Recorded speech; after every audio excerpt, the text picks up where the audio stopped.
Sama kami, Wakil Menteri Pemberdayaan Perempuan dan Perlindungan Anak, Veronika Tan. Selamat siang, Bu Vero. Siang, Mbak Bella. Ya, Bu Vero, bagaimana peran Kementerian PPA dalam mendampingi proses hukum terhadap pelaku ABH atau anak yang berkonflik hukum di kasus peledakan bom SMA 72 untuk memastikan hak anak tetap terpenuhi sesuai dengan Undang-Undang Perlindungan Anak? Ya, terima kasih Mbak Bella. Tentu dari Kementerian PPPA selalu mengawal agar seluruh proses terhadap anak berhadapan dengan hukum berjalan ramah anak dan sesuai Undang-Undang Sistem Peradilan Pidana Anak.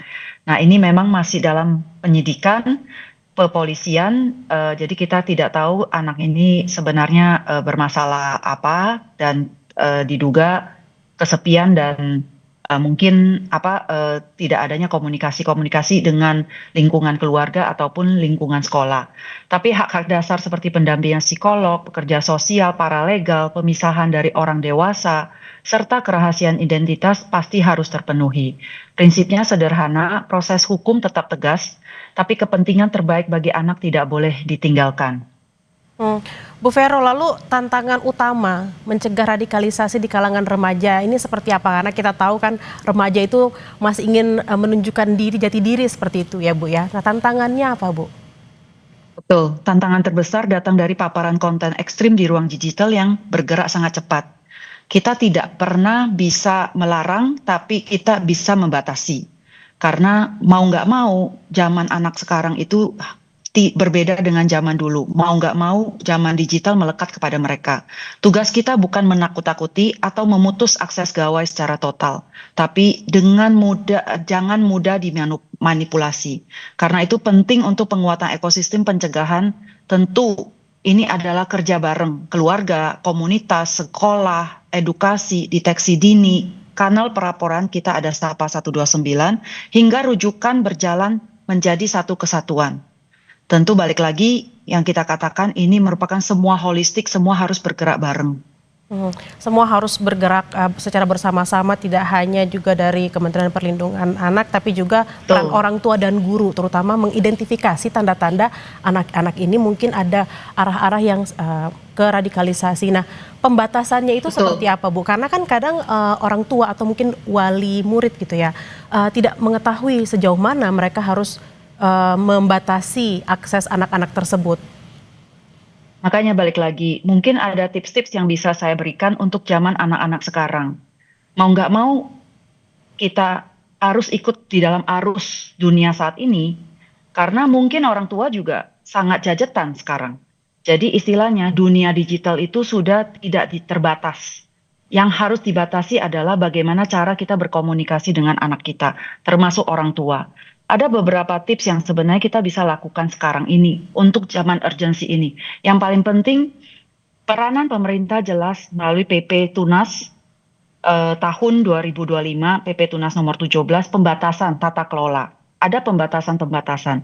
Tetapi ketika di sekolah, bagaimana gadget itu menjadi ruang belajar dan bagaimana mereka ketika menggunakan gadget itu di ruang terbuka. Artinya masih bisa dipantau oleh guru. Dan yang ketiga, ketika ada di rumah, sama, aturan-aturan itu juga dilakukan. Ada aturan-aturan gadgetan, pembatasan usia pemerintah jelas, tapi balik lagi ke rumah, yang mengakses kadang-kadang juga orang tua. Ketika orang tua memberikan batasan-batasan aturan, ketika anak-anak di bawah umur atau anak ketika mereka bermain gadget, bermain game online, mereka ada di ruang keluarga. Ini menjadi aturan yang bisa kita buat di antara sekolah dan juga di rumah. Tapi yang paling penting adalah sebenarnya pada saat sekarang ini, yang penting adalah bagaimana kita berkomunikasi dengan anak kita. Nah, diduga anak-anak yang bermasalah dengan hukum ini merasa kesepian, tidak ada yang bisa diajak ngobrol. Nah, bagaimana cara kita? Biasanya ada tips seperti ini. Dulu ketika anak-anak kita masih kecil, kita tahu bagaimana kita komunikasi umur anak berdasarkan usianya. Tapi ketika remaja kita harus berkomunikasi bagaimana berbahasa seperti mereka. Tapi apa yang kita tanyakan sekarang? Kita tanyakan, kita ajak ngobrol seperti teman. Nah, ada 3 hal yang biasa kita lakukan ketika anak kita masih kecil. Ketika mereka pulang sekolah, kita akan bertanya secara hati. Apa yang Anda rasakan? Apa yang terjadi di sekolah? Apa yang dirasakan di sekolah? Apakah ada hal-hal yang mengganggu? Apakah ada yang membuat anak kita sedih? Apakah ada yang membuat anak kita senang? Apa hal yang membuat anak kita marah?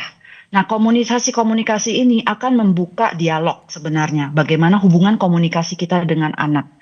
Mungkin ini yang sudah hilang karena semua orang terpapar dengan digital. Tapi kita tidak bisa melarang semua untuk tidak memakai digital. Tapi bagaimana mengembalikan komunikasi kita terhadap anak-anak kita, baik di sekolah, baik di rumah, menanyakan perasaan mereka. Bukan berarti berkomunikasi itu harus hanya memerintah, tapi berkomunikasi itu artinya berdialog. Anak itu adalah sebuah anak, sebuah anugerah yang diberikan Tuhan, kebahagiaan. Tapi di sisi lain kita punya tanggung jawab. Karena kita sudah melahirkan anak kita punya tanggung jawab untuk menjaga dan melindungi mereka. Tapi yang paling penting adalah bagaimana kita memberikan komunikasi yang berbahasa mereka, tapi mengerti apa yang terjadi di lingkungan mereka. Dan yang paling penting terakhir adalah bagaimana memastikan lingkungan anak kita kan tempat teman bermainnya itu menjadi salah satu tempat di mana kita juga sebagai orang tua memantau lingkungan-lingkungan positif yang ada di lingkungan anak-anak. Ada lingkungan anak menanyakan anak-anak sekelilingnya seperti apa. Ini menjadikan sebuah pembukaan dialog bagaimana kita berkomunikasi dengan anak. Bisa setelah pulang dari sekolah, menjemput dari sekolah, atau ketika malam kita mau tidur. Hanya waktu sebentar saja menanyakan perasaan mereka. Apakah mereka sedih? Apakah mereka marah? Apakah mereka senang? Dan apa yang membuat mereka mengeluarkan perasaan itu? Inilah awal bagaimana kita bisa berkomunikasi dan terus-menerus menjaga dan melindungi anak kita dari masa digital dunia maya saat ini. Berarti memang orang tua harus bisa berkomunikasi sesuai dengan tahapan proses hidup anak. Ada yang anak-anak, mungkin juga remaja. Dan bagaimana juga orang tua harus berani involve atau terlibat mengawasi wilayah sekitarnya. Kalau misalnya melihat anak kok sekiranya ada perubahan, apakah dia jadi pendiam atau seperti apa, kita harus menanyakan hal tersebut kepada anak. Ibu, lalu proses rehabilitasi yang direkomendasikan oleh Kementerian PPK, apakah lebih menekankan pendekatan restoratif justice daripada hukuman atau seperti apa, Ibu? Ya, pendekatan restoratif dan akuntabilitas kami mengedepankan pendekatan restoratif. Sebagaimana diatur dalam SPPA tanpa mengaburkan tanggung jawab. Untuk perkara berat, unsur rehabilitasi tetap wajib hadir, asesmen psikolog, pendampingan keluarga, dan program pemulihan yang terukur. Ukurannya jelas, keadilan dijalankan, anak dipulihkan, dan keselamatan publik dijaga.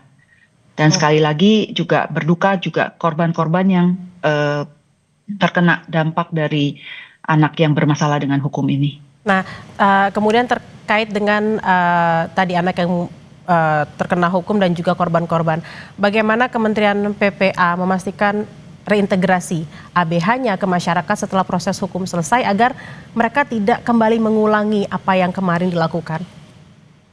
Ya, reintegrasi pasti tidak berhenti di ruang sidang ya. Jadi ini balik lagi holistik sebenarnya. Bagaimana semua lingkungan pembinaan individual tentu pasti harus ada konseling, berkelanjutan, pendampingan kembali bersekolah, tapi mengikuti pelatihan keterampilan dan tentu balik lagi lingkungan lagi yang bisa mengembalikan anak ini bagaimana secara psikolog pendampingan itu trauma dan segala macam rehabilitasi itu pasti butuh waktu yang sangat panjang. Bagaimana lingkungan sangat mempengaruhi dan juga pendampingan perlu dilakukan. Lalu rekomendasi dari PPA untuk melakukan pendampingan korban luka di SMA 72 yang mayoritas anak-anak, Ibu, seperti apa? Ya, pasti secara anak-anak itu mengalami semua trauma dan di lingkungan kita ada pendampingan psikolog dan tentu dari SAPA, dari Undang-Undang Peradilan Anak dan tentu dari lingkungan pelindungan juga di ranah anak. Ini ya ada pendampingan-pendampingan yang akan kita offer sebagai bagian dari tanggung jawab kita untuk perlindungan anak. Kita ada SAPA 129, ada WhatsApp, bisa masuk melalui ruang aman dan juga rahasia untuk konseling selanjutnya sebagai rujukan. Terakhir Bu Vero, lalu apa yang bisa diambil dari kasus ini untuk memperkuat sistem perlindungan anak di sekolah rawan seperti peringatan patroli keamanan atau mungkin konseling anti kekerasan yang terus dilakukan? Betul, sebenarnya dalam sekolah kalau dulu kita bilang adanya BP, tapi sekarang kita harusnya memang udah punya sebenarnya sekolah-sekolah itu punya satgas. Jadi bagaimana ketika anak-anak merasa terancam atau ada arah-arah yang sudah kurang nyaman, itu bagaimana mereka menjadi tempat pelaporan. Tapi balik lagi sebenarnya kembali kepada SDM guru-guru. Guru-guru harus kembali memakai hati dan untuk lebih memperhatikan secara psikolog kepada anak secara individual. Jadi bukan memesif pendidikan, tapi kenalah anak-anak kita secara individual. Apa yang mereka, aturan-aturan yang diberikan sehingga gampang dipantau. Seperti yang saya katakan tadi, bagaimana ketika mereka di ruang ranah digital itu dipantau dengan baik. Dan juga bagaimana behavior-behaviornya mereka, guru memberikan tentu moral, etik, hukuman sesuai hukuman yang mengasihi, bukan hukuman sebagai punishment, tapi hukuman mengasihi seperti seorang tua dengan anaknya, itu harus dilakukan. Dan tentu bagaimana mencegah pendidikan di dalam sekolah seperti dulu ada sekolah moral, ada moral dan bagaimana menjaga diri itu harus digencarkan. Nah, sebenarnya saya setuju banget dengan sekolah rakyat sebenarnya. Sekolah rakyat memang untuk anak-anak yang memang termarginalkan, yang sampai yang miskin, istilahnya memang nggak mampu beli baju atau nggak mampu apa, memang satu. Tapi sekolah rakyat itu dengan satu konsep yang sebenarnya mereka boarding school di dalam, SDM dikuat, dipantau gerak dari anak setelah 8 jam sekolah, 8 jam di luar, dipantau pendampingan. Nah, itu sangat penting menjadi sebuah ekosistem baru. Dan ini sebuah sebenarnya sekolah yang kalau kita bisa bersama-sama ikut terlibat di dalam SDM, bagaimana memberikan ruang gerak setelah sekolah, ekskulnya, olahraga, ekskul musik dan segala macam, itu yang bisa ditambahkan menjadi kapasitas building anak-anak kita. Sampai malam tidur, pendampingan ketika tidur. Nah, ini menjadi satu holistik yang sebenarnya bisa menjadi sebuah tonggak untuk perubahan kita. Kuncinya tadi memang kerjasama dan juga kolaborasi. Tidak hanya pemerintah, juga ada guru-guru di sana, juga ada orang tua di sana, agar anak itu semakin betul. Dan biasanya harusnya orang tua juga terlibat. Betul. Biasanya ada namanya kelompok guru orang tua yang ikut terlibat ketika ada acara-acara di sekolah. Orang tua juga ikut mendampingi. Malah orang tua yang ikut mengadakan beberapa acara. Jadi ada keterlibatan antara ayah dan ibu setiap bulannya, sehingga mereka menjadi satu ekosistem bergerak bersama mendidik anak kita. Dan balik lagi, tidak bisa hanya negara, tidak bisa hanya orang tua, tidak bisa hanya guru, tapi ini menjadi sebuah keterkaitan bersama dalam membangun mental anak-anak kita di zaman digital ini. Baik, terima kasih atas perbincangannya di tengah kesibukannya hari ini Bu Veronica Tan, Wakil Menteri Pemberdayaan Perempuan dan Perlindungan Anak. Terima kasih Ibu, selamat beraktivitas kembali.